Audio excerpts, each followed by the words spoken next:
پڑھیں گے۔ بسم اللہ الرحمن الرحیم ومن الغایات فلا حالات ثلاث لأنها إما أن يذكر ما المضاف إليه أو لا والثاني إما أن يكون نسيا منسيا أو منويا قال الأولين موربة والثالث مبنية على الزمن. بسم اللہ الرحمن الرحیم وبعد فہذا غایت و تہذیب الکلام فی تحریر المنطق والکلام۔ مصنف رحمہ اللہ تعالیٰ نے فرمایا وبعد، ذہن میں رکھیں کہ بعد ظروف زمانیہ سے ہے، ٹھیک ہے، بعد ظروف زمانیہ سے ہے، اور انہیں غایت کا نام دیا جاتا ہے۔ غایت کے معنی ہے نہایت، ٹھیک ہے، ان کو نام دیا جاتا ہے غایات کا، غایت کا یا غایات کا۔ غایات جمع ہے، غایت اس کا واحد ہے، مفرد ہے اس کا۔ تو یہ بعد ان ظروف زمانیہ سے ہے جنہیں غایات کہا جاتا ہے۔ بعد ان ظروف زمانیہ سے ہے، یعنی اول تو ظرف ہے، ظرف کی پھر دو قسمیں ہیں، ظرف مکان اور ظرف زمان۔ ظرف مکان اور ظرف زمان، یہ ظرف ہے اور ظرف زمانی ہے، ظرف زمانی ہے۔ ظرف زمان جو ہے اس کی پھر دو قسمیں ہیں، بعض وہ ہیں جو غایات کہلاتی ہیں اور بعض وہ ہیں جو غایات نہیں کہلاتی، ٹھیک ہے۔ تو یہ ان میں سے ہے جنہیں غایت کا نام دیا جاتا ہے، یعنی ظرف زمان اور غایات سے، ظرف زمان اور غایات سے۔ اتنی بات آپ کے ذہن میں آئی نہیں ہے؟ ٹھیک ہو گیا۔ اب ظرف زمان ہونا تو واضح ہے، بعد حمد و صلات کی، یعنی اس وقت یہ جو ہم کام کر چکے نا، اس کے بعد یہ وقت گزر گیا، اب اس کے بعد ہم یہ کہنے جا رہے ہیں۔ توجہ ہے آپ کی؟ اس کو غایت کیوں کہا جاتا ہے، یہ بات آپ ذہن میں رکھ لیں۔ اصل میں غایت کے معنی ہے نہایت۔ غایت کے معنی کیا ہے؟ نہایت۔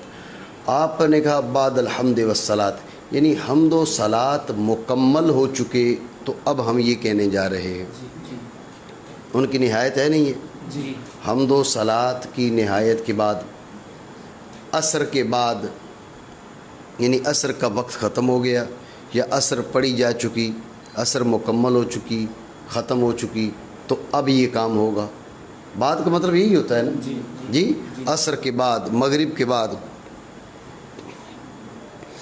فجر کے بعد، دن کے بعد، ایک مہینے کے بعد۔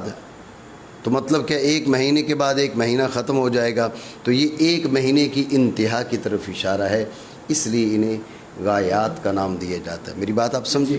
ٹھیک ہو گیا؟ مانا کریں وہ ہوا کا مرجع بعد ہے، ٹھیک ہے نا، غایات سے ہے۔ ذہن میں رکھنا، بعد جو ہے اس کی یہ لازمۃ الاضافت ہے، ظرف زمان اور غایت ہے۔ ذہن میں رکھیں یہ جو غایات ہیں یہ لازمۃ الاضافت ہیں، غایات جو ہیں یہ لازمۃ الاضافت ہیں، لیکن ذہن میں رکھیں ان کے مضاف الیہ کا مذکور ہونا ضروری نہیں ہے۔ ان کا مضاف ہونا ضروری ہے، لیکن مضاف الیہ کا مذکور ہونا ضروری نہیں ہے۔ اس لحاظ سے ان کی تین حالتیں ہیں، ابتدائی طور پہ دو، آگے چل کے تین، ٹھیک ہے۔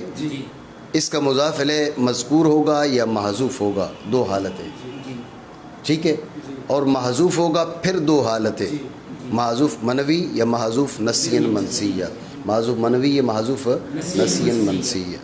بات ہے یہ ذہن میں؟ تو کل ملا کے ہو گئی حالتیں تین، اس کا مضاف الیہ مذکور ہے، محذوف منوی ہے، محذوف نسین منسیہ ہے۔ ان تین حالتوں میں دو حالتوں کے اندر یہ مورب ہے، ایک حالت میں یہ مبنی ہے، دو حالتوں میں یہ مورب ہے، ایک حالت میں یہ مبنی ہے۔ بات ہے یہ ذہن میں؟ کون سی دو حالتوں میں مورب ہے؟ جب اس کا مضاف الیہ مذکور ہے اب بھی یہ مورب ہے، اس کا مضاف الیہ محذوف نسین منسیہ ہے جب بھی یہ مورب ہے، جب اس کا مضاف الیہ محذوف ہے منوی اب یہ مبنی بھی ہے اور مبنی بر ضم ہے، یہ مبنی بھی ہے اور مبنی پر ضم ہے. اتنی بات آپ سمجھے نہیں سمجھے؟ ٹھیک ہو گیا.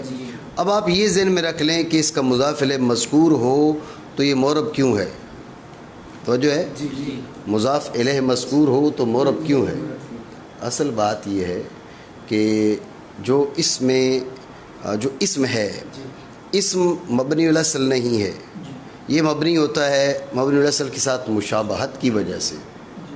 مبنی الاصل کے ساتھ اگر بنا کا سبب پایا جائے گا تو مبنی ہوگا. ذہن میں رکھیں، اگر بنا کا سبب پایا جائے گا تو مبنی ہوگا، اگر بنا کا سبب نہیں پایا جائے گا تو مبنی نہیں ہوگا.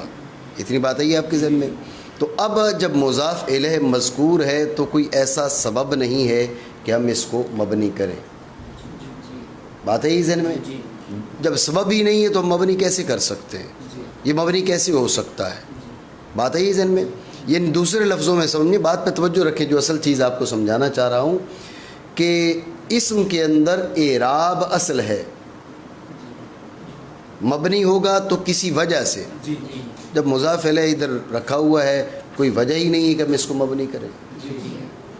دوسرے لفظوں میں یوں کہیں کہ مبنی ہونے کی وجہ ڈھونڈنا پڑے گی، معرب ہونے کی وجہ نہیں ڈھونڈنا پڑے گی. بات ہے یہ ذہن میں. مبنی ہونے کی وجہ ڈھونڈنا پڑے گی، معرب ہونے کی وجہ نہیں ڈھونڈنا پڑے گی. تو مبنی ہونے کی وجہ نہ ہونا یہ کافی ہے معرب ہونے کے لیے.